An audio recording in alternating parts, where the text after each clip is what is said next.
It's your boy Jay Best, your boy Real, and your boy Jerry. And welcome back to the Straight to the Point podcast, season 3, episode 42. On today's episode, we're going to discuss some of the biggest news in the NFL after this little free agency period is going on right now. And then we're going to talk about a couple trades, and we're going to talk about what should the Steelers do at QB, and is the 49ers Super Bowl window closed. All right. Before we get into any of that, as always, we want to thank God for waking us up this morning, allowing us to talk about sports, which is something that we love to do. Without him, we would not be here right now. All right, boys, y'all ready to go? Yes, sir. Yo.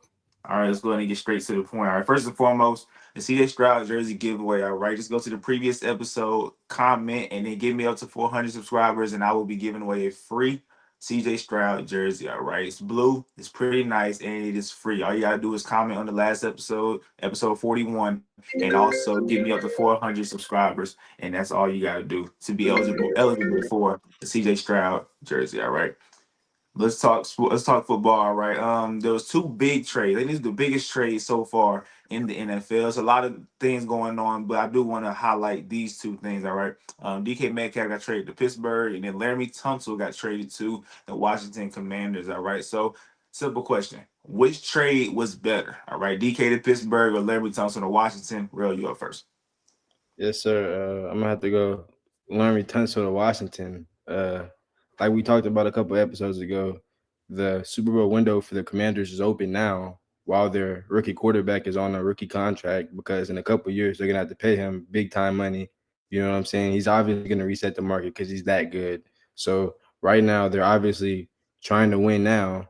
So I feel like you're going to go get the best position on the O line, the blind side for Jaden Daniels, left tackle, and you're going to get one of the best left tackles in the league. So this is just another move proving that they're in win now mode.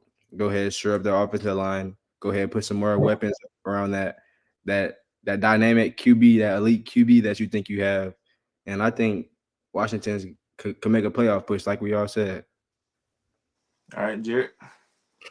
I gotta agree with him. I'm a Steelers fan. I love the DK trade, but I have to agree that Laremy Tunsil to Washington is the better trade of the two. First of all, more so on the Steelers side, there's still QB questions. We don't know who our QB is going to be this year. So the fact that you made the trade for DK, it does serve a boost. It's a great addition, but this could all be for nothing if we don't have the correct guy back there at QB.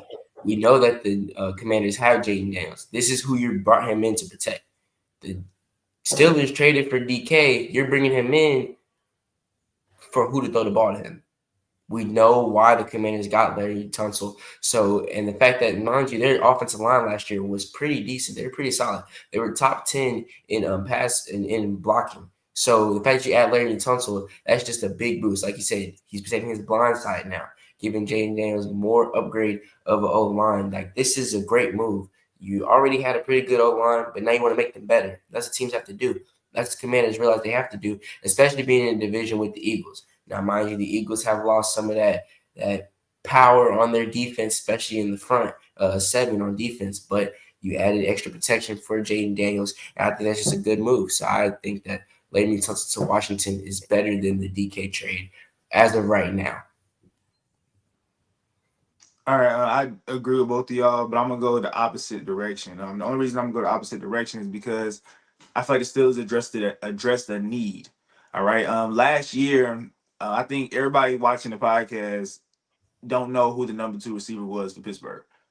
Me and Jared or Rail, you know football, and I know you don't know who the number 2 option was. Jared, me and you, we're the biggest Steelers fans in the world. We don't know who the number 2 option was. You know why? Because there was no number 2 option, right? There was none. You had George Pickens, then you had a combination of Calvin Austin, Van Jefferson, Mike Williams, and Pat Freiermuth, right? I'm not going to sit here and say that any of those was a solid, consistent number 2 option because they wasn't. We didn't have that. And that was a question mark last year. You saw Omar Khan try to make a move, try to get Cooper Kupp at one point, right? We tried to go get receivers, but we couldn't. So we ended up getting Mike Williams, and it didn't really serve no justice, right? So going into this season, a lot of the mock drafts had us getting a receiver first round because we don't have a number 2 receiver.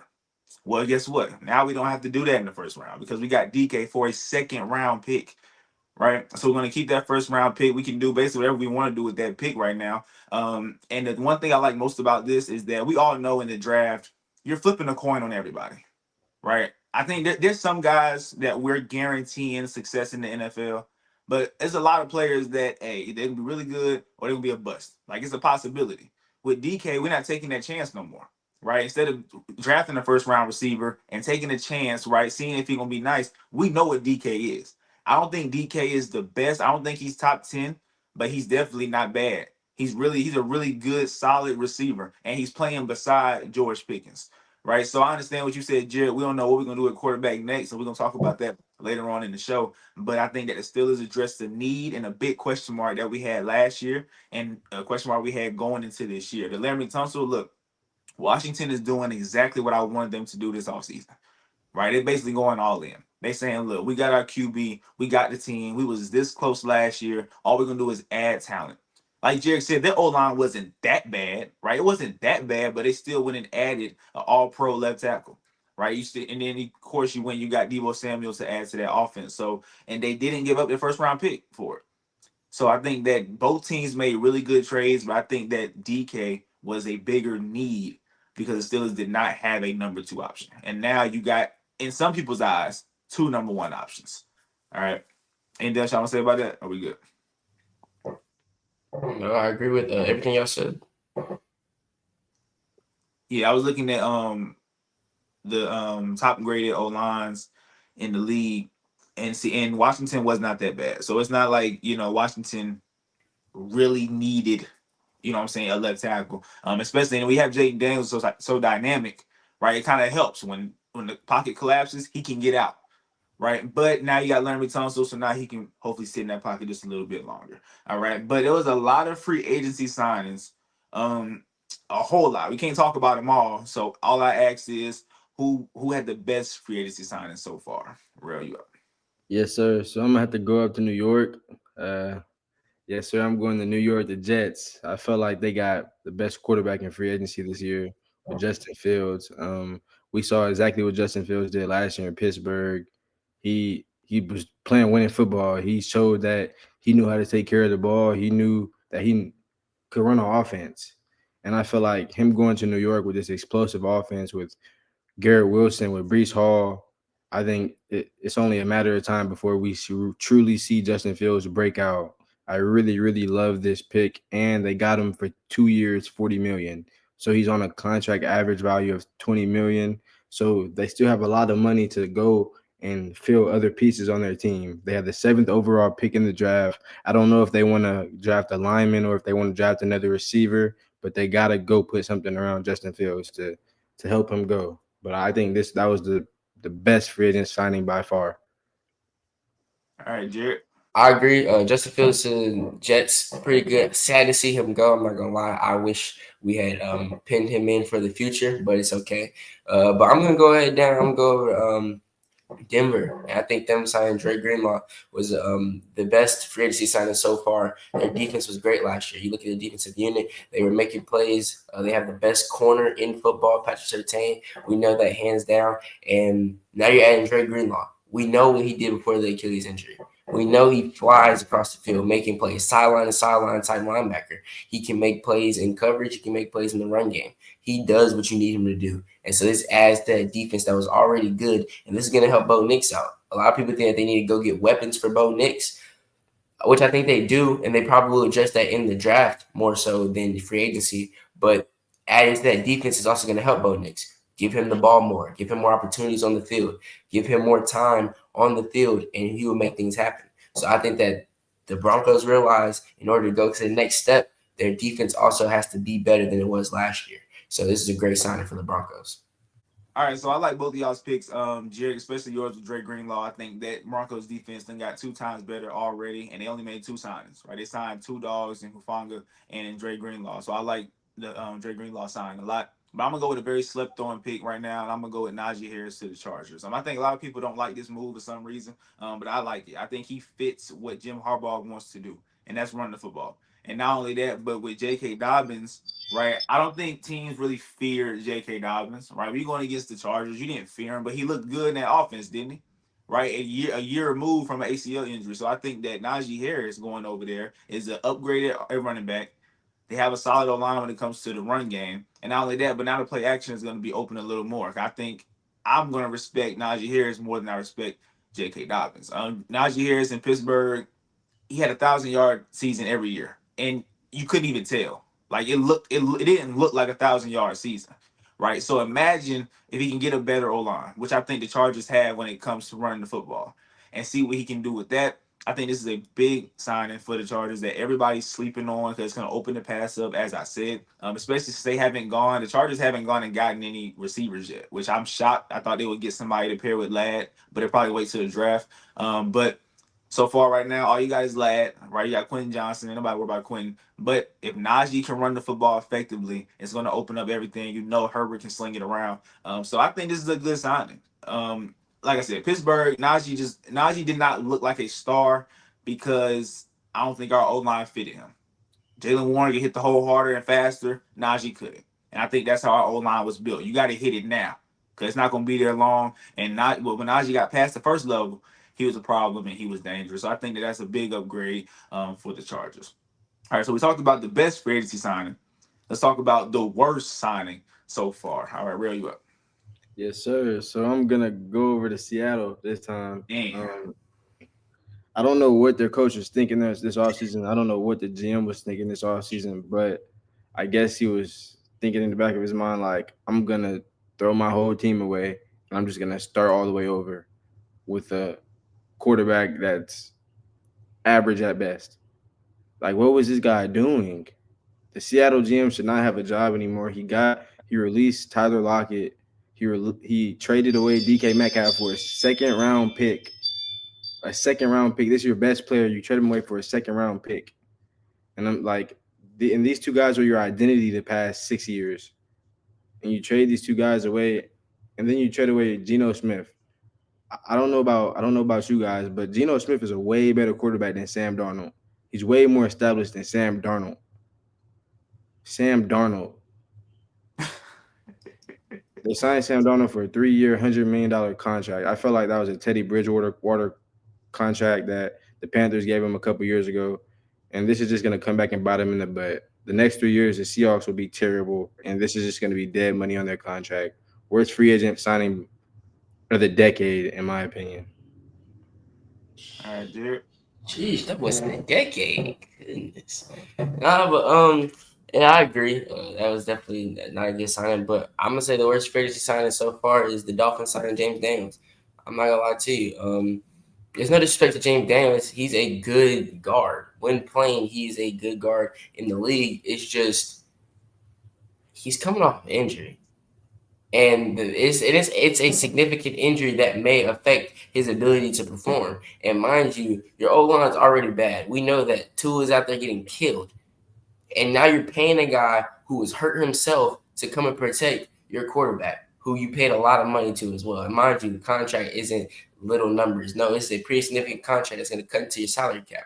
So the fact that you gave a guy coming off injury, we don't know how he's going to be when he comes back. He could be washed now. He probably won't be the same.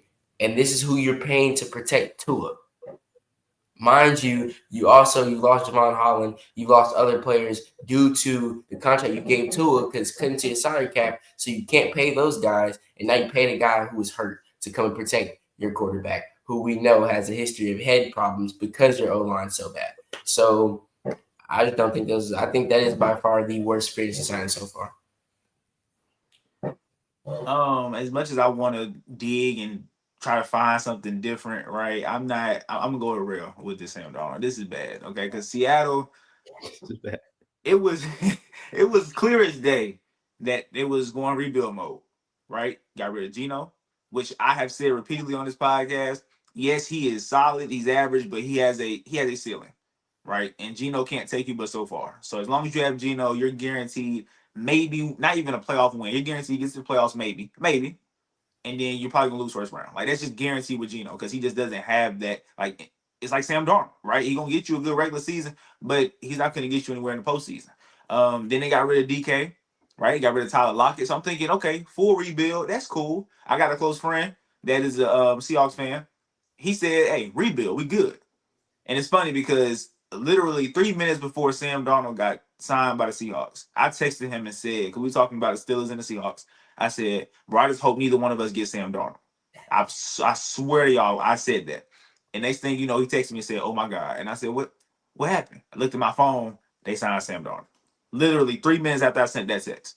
Right. So what you did was you said we're going to rebuild, and then you signed Sam Darnold to a 3-year contract. Like it just don't make sense to me. Because if it's rebuild, why not find your QB now? Because after getting rid of DK, getting rid of Todd Lockett, you're not competing this year. We nobody's worried about the Seahawks this year. So you might as well go find your young QB, right? Gamble on one of these quarterbacks in the draft and see if you can get your quarterback for the future. But going to get Sam Darnold, he's not the guy, first of all.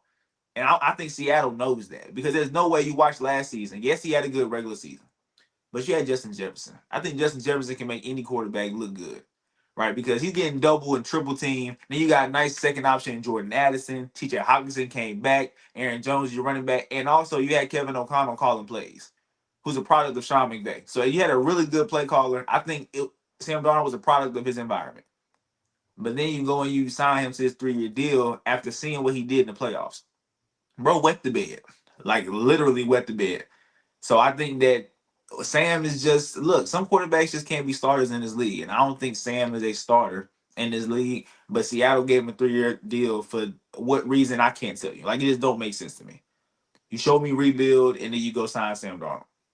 Like I don't get it. It didn't make sense. So that's definitely my worst free agency signing so far. But yeah, I also like Jarek's though too. You overpay average to below average quarterback, and now look at you. Right, you lost Javon Holland, making signs like James Daniels, who, like you said, just came off an injury. It's a mess in Miami. That's what happens when, like I said, you overpay these bad. Well, I'm not gonna say two is bad. I've seen bad quarterbacks. Two is average, very mid. But he what top 6 paid, highest paid in the league right now at the QB position. It doesn't make sense. All right, let's move on to talk about the Steelers again. We talked about DK trade. But now, like Jerick said, you made the trade, but there's still no quarterback. Right? There's no quarterback in Pittsburgh right now. So Rail, what do you think the Steelers should do at QB? Yes, sir. So I'm sure we all been seeing the infographic of Russell Wilson and Aaron Rodgers stats last year, and we can all agree that Russell Wilson had better stats and he led the team to more wins. I think Russell Wilson will be a lot cheaper free agency signing, so I definitely think the Steelers should try to re-sign Russell Wilson on a one year, $20 million deal. Same thing they gave Justin Fields in New York. Try to sign him at that, and then use the other money you have to go surround more pieces around Russell Wilson. Because as we all know Pittsburgh has a defense that's really, really good and that can win you games by itself. You guys say this every single year to me. You guys say this every single year. All we need is a quarterback that could just not turn the ball over and score enough points. I think that's the same exact case for this year. Build the defense up, bring Russell Wilson back. You got Russell Wilson some weapons now. He has weapons. I think in the draft y'all could go draft some more weapons. And this Steelers offense could be elite again. George Pickens on the outside. Then you got DK Metcalf on the outside. This offense could still be dangerous. So I definitely think the Steelers should go and get Russell Wilson on a cheap contract. All right, Jared. I'm gonna be honest. Because of the two options that we are down to, I don't have a preference right now. If we get Aaron Rodgers, that's fine. I saw what Aaron Rodgers did in New York. It gets overplayed and over talked about, like down talked on his situation because, mind you, once they fired their head coach Robert Saleh, that defense was terrible. And we can see multiple games where Aaron Rodgers did a good enough job to win a game if their defense would have been how they were in the past.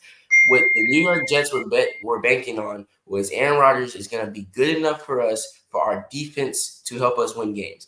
Kind of a similar situation to Pittsburgh. He was good enough, but their defense was not.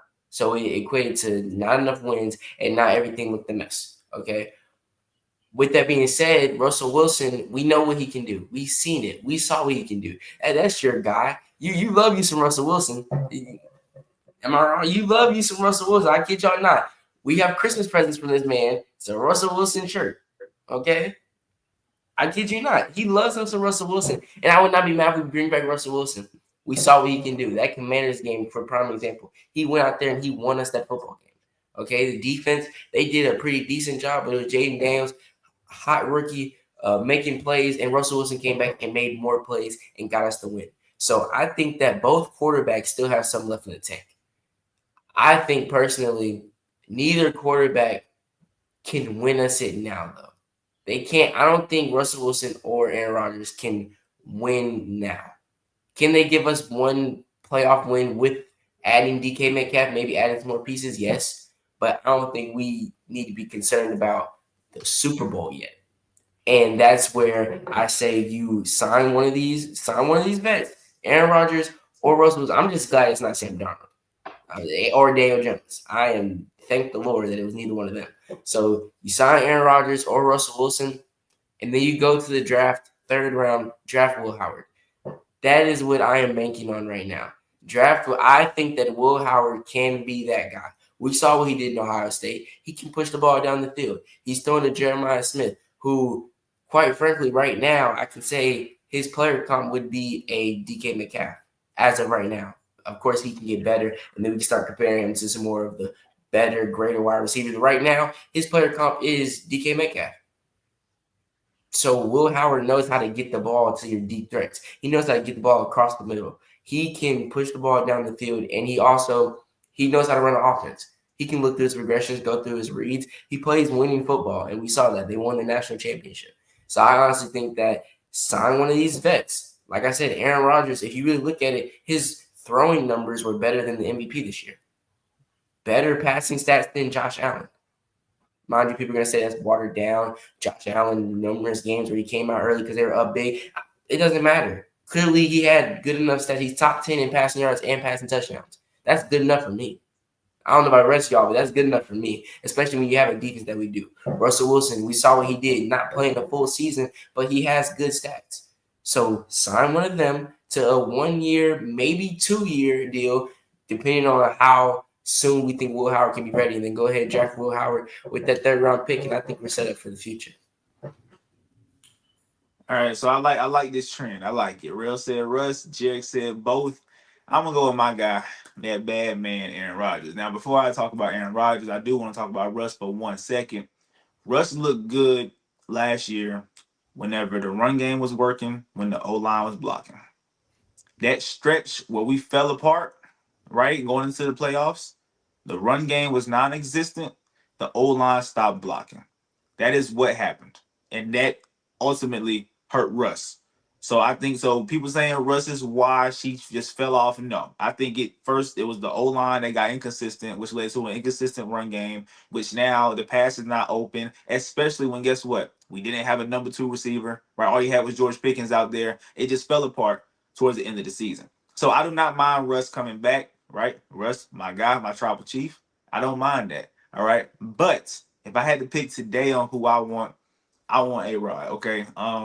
People gonna think I'm being biased right now because that's my guy. Y'all know that's my. I think the best quarterback I've ever seen is Aaron Rodgers. Right. So people would think I'm being biased right now, but I have the stats to prove that Aaron still got something left in the tank. What happened the year before last, Jared, with Aaron Rodgers? First drive of the game, first 3 plays. Yep. Correct. Towards Achilles, right? So a year removed from the Achilles, 1 year removed, right? Some people say he came back too early. I'm gonna give y'all 3 players, right? And these are their numbers. All right. So player A, y'all remember player A had 28 touchdowns and 11 interceptions. All right. Player B had 26 touchdowns and 11 interceptions. Player C had 28 touchdowns and 6 interceptions. I think we'll all agree that player C wins by default because he only threw 6 interceptions, right? Player C was your MVP, right? The player that just got a $300 million contract extension in Josh Allen, who we all agree is pretty dang good, right? Player B is the player that we're saying is chasing Brady, right? The player that everybody got in the GOAT conversation right now, and that's Mahomes. And he had 26 touchdowns, 11 interceptions. Player A is the washed, no good, trash, need to retire Aaron Rodgers, who also had 28 touchdowns and 11 interceptions.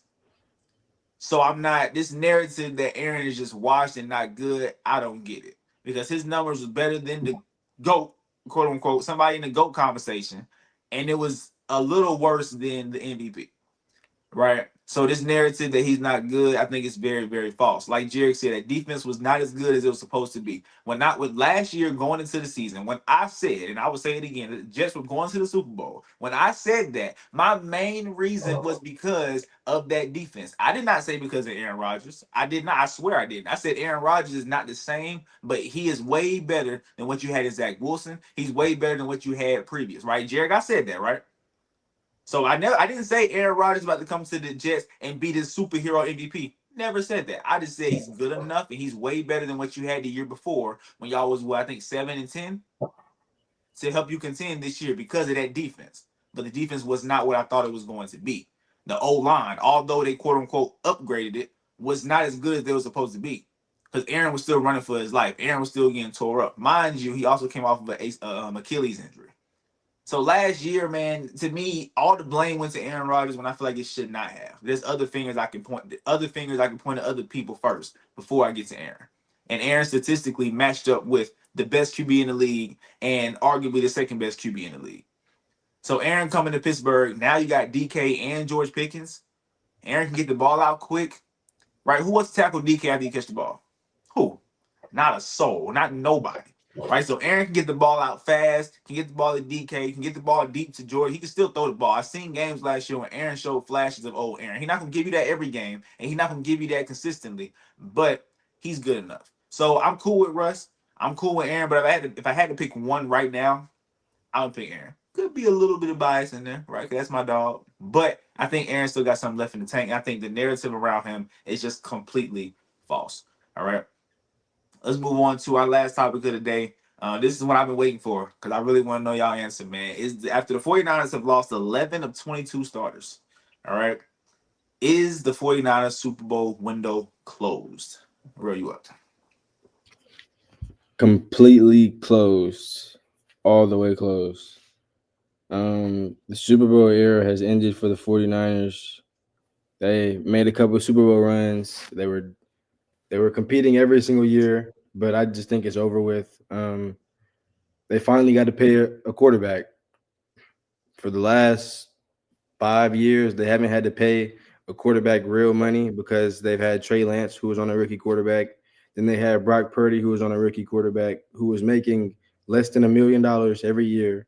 So they had a lot of money to spread around. They had a lot of highest paid players at a lot of positions. Fred Warner, George Kittle. They had Nick Bosa, Trent Williams. A lot of players were the highest paid at their position.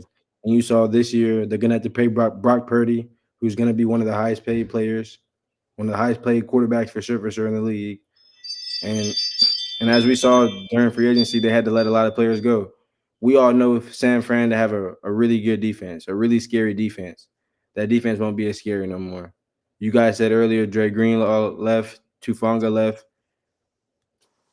Those are all pro players right there. 11 out of 22 of their starters have left already. So half of their team is gone.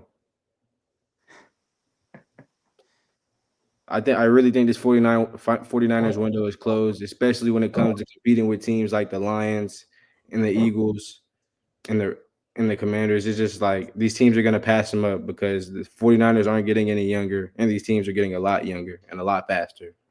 So I 100% think this window is closed. All right, Jared. I gotta agree with him. The window is shut closed. I'm not gonna lie to you. And it's like you said, you have to pay your quarterback now.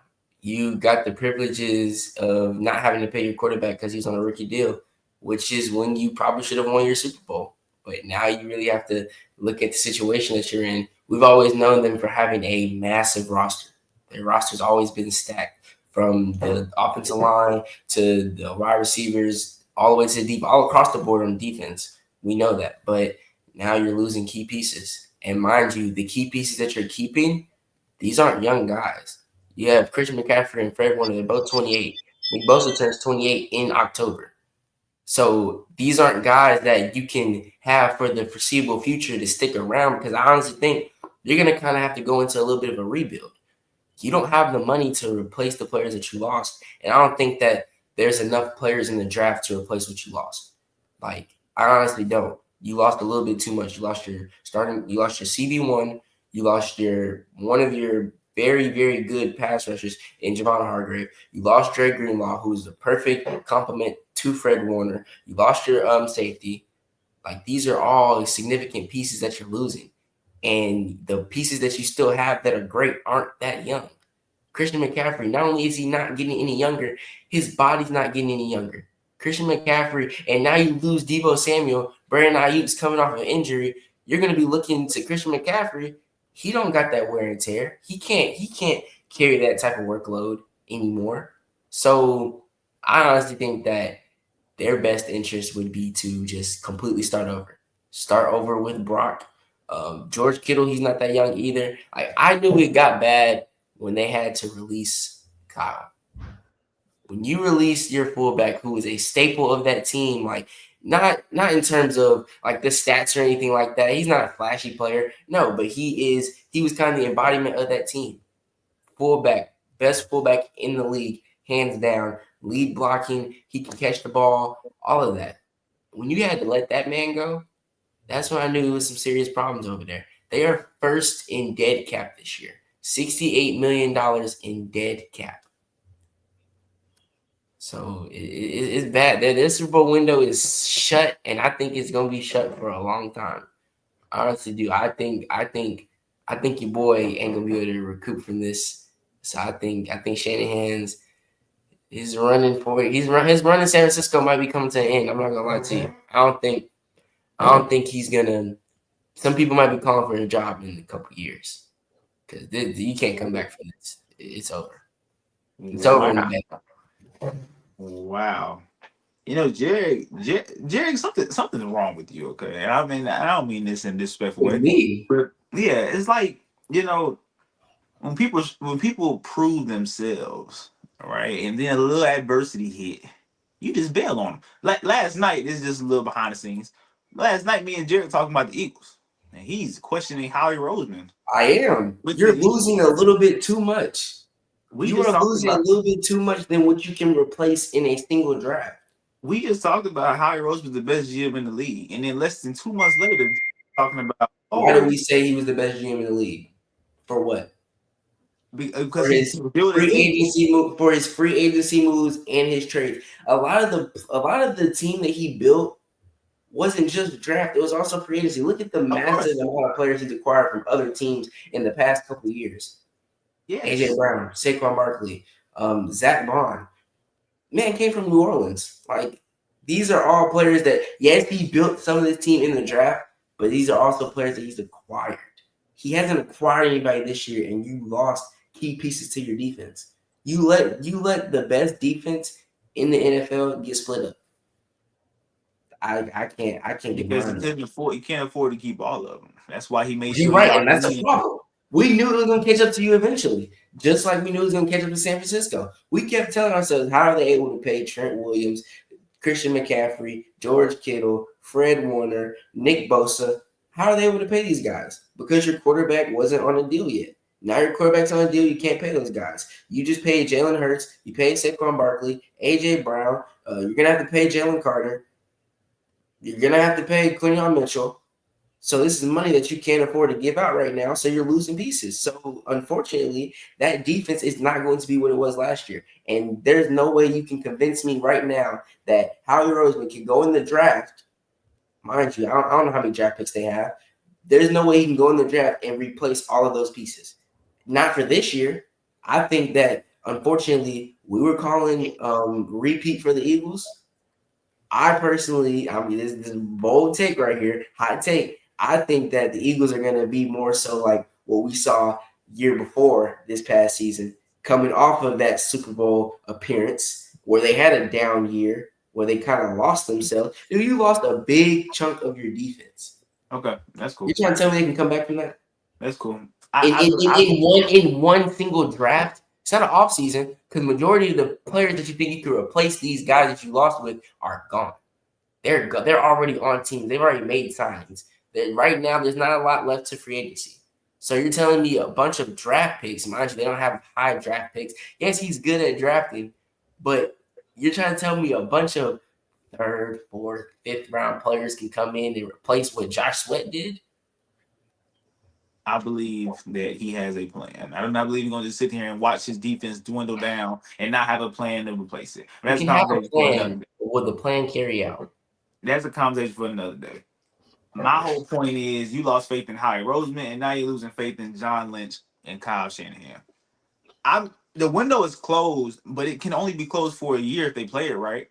If you play it right, I think for this year it's closed for sure. Like I'm not even going to go stress that. But if they play their cards right, I think it can only be closed for a year, and they can open right back up. But the first move they got to make, and I think they need to make it like right now, is trade Christian McCaffrey. Trade him now. Get rid of him while you can, because I think as Jerry said, he's getting older, his body's getting worse. His trade value is going to decline every single year. He's 28, so he's old in running back terms, but I think he still got something left in the tank. So I think teams will be willing to give you something for him. But trade Christian McCaffrey for sure. Because you got Isaac Guerrero, who you drafted last year, who was pretty solid whenever Christian McCaffrey went down. But this team, yes, the window is closed this year. Because when you just look around the NFC, I'm looking at the Eagles, the Rams, the Lions, the Commanders, the Bucks, and the Bears. Off rip, I think it's better right now than the 49ers. Like right this second. But then you can also throw some other teams in there if you dig a little deeper. So as of right now, if things go the way that I'm looking at it, there will be a 7 seed in the playoffs, but I don't think they're gonna make it.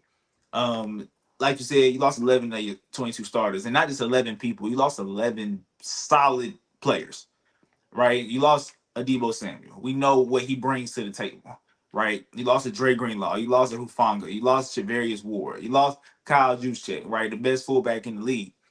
So I think that yes, it's closed temporarily, but Jerry said it's closed for a long time. I don't think it's closed for a long time.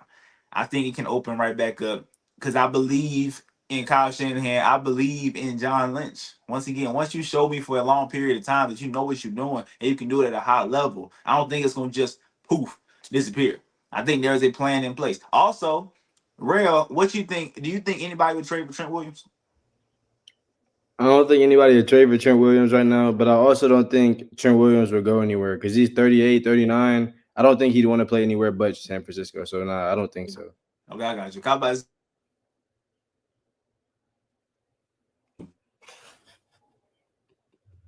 that Ain't team no is way. still solid. Wait, what happened? It locked back in now, but You you had froze, you froze for a little minute. You but froze for a little second. All right, so let me just go back. So I'm gonna cut whatever Go I back, said. go back to asking him would anybody trade for Trent. Go back to asking him would anybody trade for Trent. All right. So real, do you think anybody would trade for Trent? nah, he like 38, 39 years old. I don't think he'd want to play anywhere but San Francisco. You know what I'm saying? Yeah. He argues retirement every single season. I definitely don't think he'd want to play anywhere else but San Fran. Okay. Well, yeah, I would if you can make moves like that, then you'll be just fine. But we gotta remember, Kyle Shanahan, the offense is still solid. Now, don't it's not completely just messed up. You still got a Brandon Ayuk. You still got a Jawan Jennings who Coming off an last year. injury. Really good, really good. Who, Jawan? Jawan Where are Jennings, you? Coming off yeah. injury. Yeah, but yeah, Brandon come off injury, but you still got Jawan, right? You got Ricky Pearsall, who last year you can kind of it was just a bad year for him in general, right? Because not only did he Bad start the year. year off, he started the year Bad. off, he got shot when the season started, but then he also got hurt later on in the year as well. So you got Ricky, you got Jawan, you got Brandon Ayuk, you still got George Kittle, right? The old line is still solid, right? You still got Brock, and then you got Isaac Guerrero in the backfield and Jordan Mason, who stepped in when Christian McCaffrey went out, and we thought Jordan Mason was the best thing since sliced bread because in the Kyle Shanahan offense, he can make any running back look good. So I think that is closed temporarily. But I think if you trade Christian McCaffrey now, then that would help get you closer to being competitive a year from now. So not this upcoming year, but after that, I think they'll be fine. I think you got to bring back Brock Purdy though. I think you got to give him that extension because Brock Purdy. I mean, what he's got into the Super Bowl. As much as people want to say, it's his team, it's his team. Brock, Brock is solid. I think you can win with Brock. I honestly think you can. And with Kyle Shanahan, once again, he doesn't. We always argue, what if he gets an all-star quarterback? What if he get a guy that's an all-pro level type quarterback? How dangerous they will be, but he don't need that necessarily, right? He got Jimmy G to the Super Bowl. He got Brock to the Super Bowl. And I think that in the Super Bowl, Kyle Shanahan let them down this last time around when he lost to Mahomes, right? And then the first one, Jimmy G let him down. But this last one, I blame Kyle Shanahan for that loss. I think that you was stuck. You remember that game was low scoring at first, and everybody seen how boring it was, right? I think that you took the ball out of Christian McCaffrey's hands way too much, and I think that you sold the bag. And then he blamed Steve Wilkes and fired DC after. But I think 1 year, I think in 1 year they'll be bad, and then you have a high pick, right? And then next year, I think they'll be back on track. The year after this one. So in 1 year, they can rebuild the defense. Oh, you also got to remember Robert Saleh is back as defense coordinator. So, yes. But Robert Saleh, I'm not gonna lie to you. Yes, he's a great defensive coordinator. I'm not gonna lie, but look at the talent he had.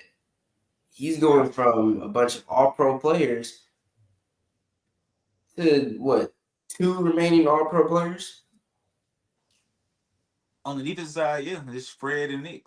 Just Fred and Nick. Like I said, Fred's not getting any younger. Nick's not getting any younger, and we know Nick has some problems with injury himself.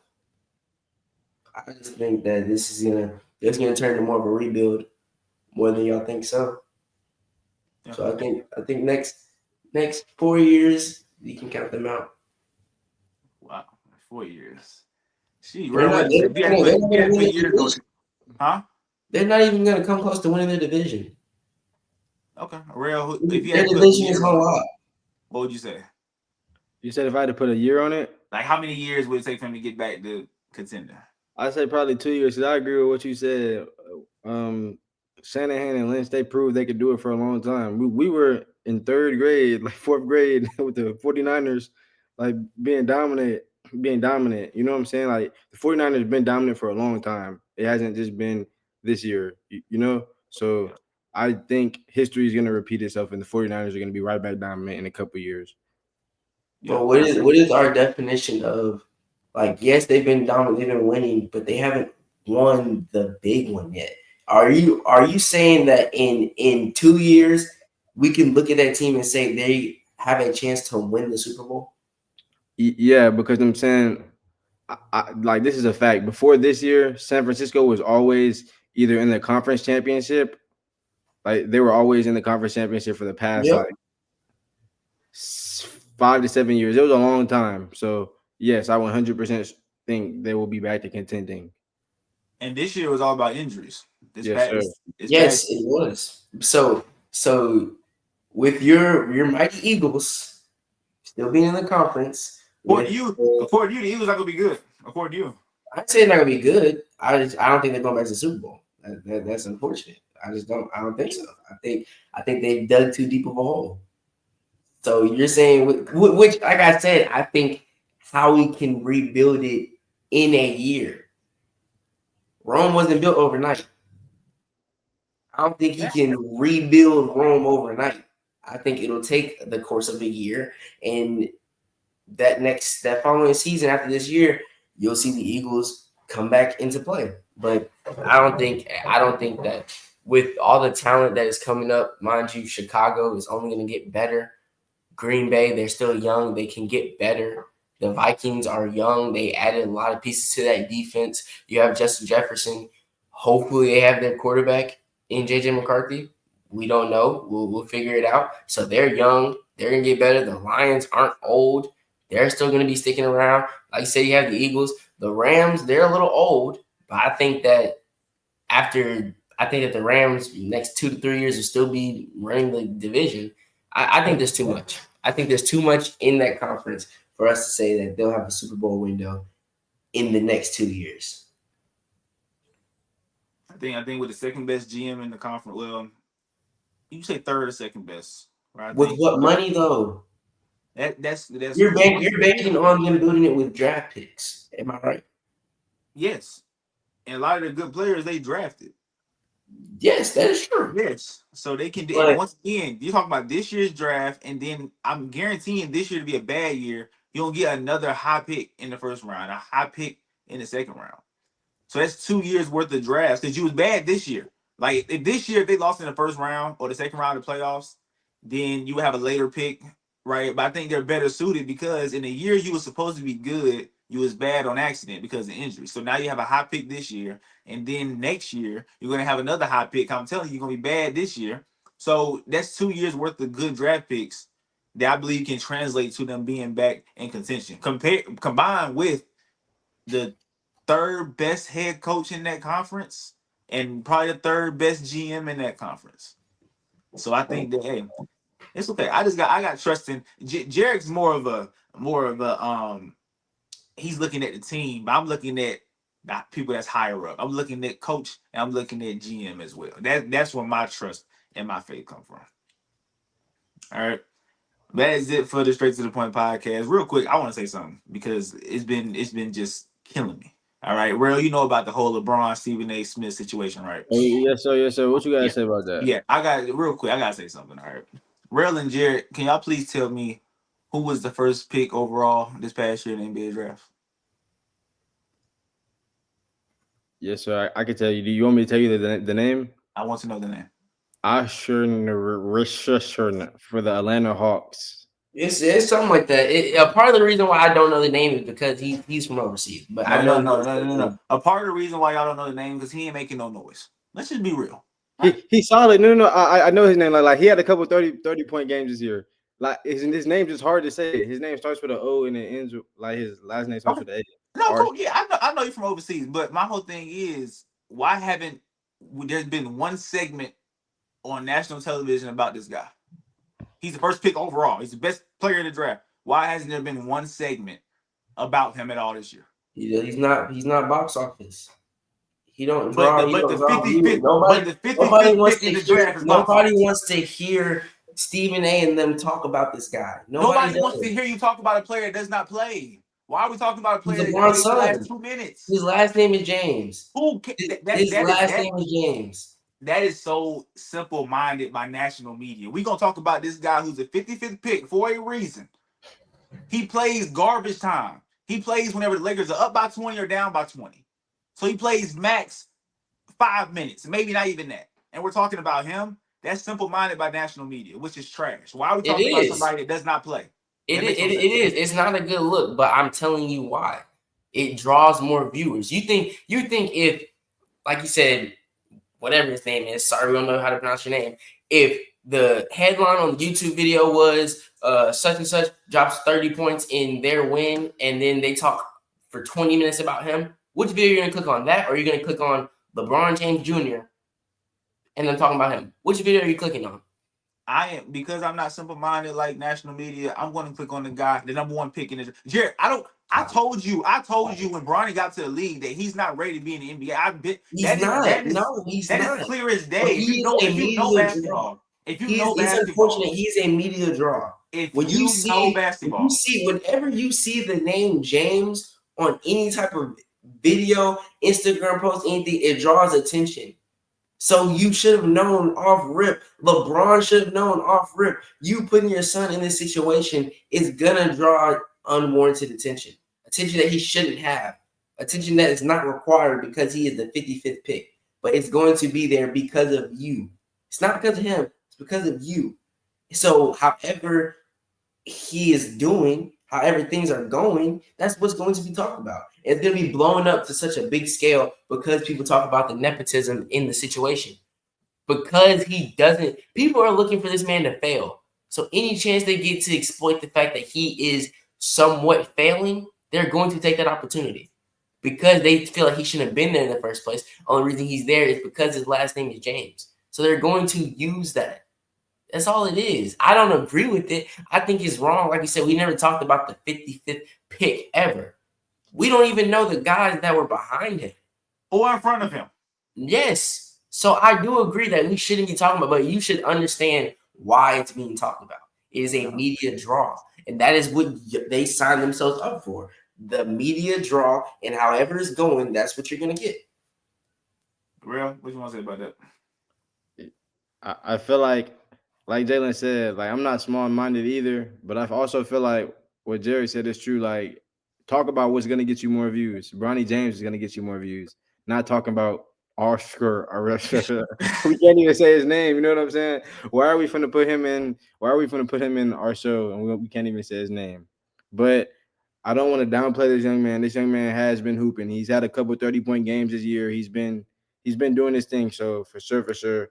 I'm not saying he shouldn't be the first overall pick, but all we're saying is you should be talked about more than Bronny James. 100%. This is the first overall pick. Yes, and that is my whole thing. Y'all know I've had beef with the national media several times on this show. I've called them out several times for things they say, things they talk about. Like, for example, I got mad when they was talking about Dak Prescott being the best QB in the league. Why? Like Jared said, maybe it draws attention because you're talking about the Cowboys, but it's a stupid conversation, which to me, they're being simple-minded. You just talking for clicks. I don't agree with that. I want to talk about things that are of value. Nobody's talking about Dak Prescott being the best QB in the league. Nobody's saying that outside of the media. Then the media said, now Cowboys fans would run away with it. It just don't make sense. I got mad at the media for every single year saying that Mike Tomlin not going to the playoffs. It is stupid. Y'all say it every single year, or y'all say he'll be below 500 every single year. And what does he do? He goes above 500, right? But then he go above 500. Now it don't mean nothing if you're not going to win the playoff game. When you originally said he wasn't going above 500, it's just stupid things that they say. And in this situation, like you said, not even just the first pick, we don't know who was drafted before Bronny. We don't know. There was 54 players drafted before Bronny James. And out of 54 of them, I guarantee you, only maybe 15 of those players are making huge contributions to their team. Maybe not even 15.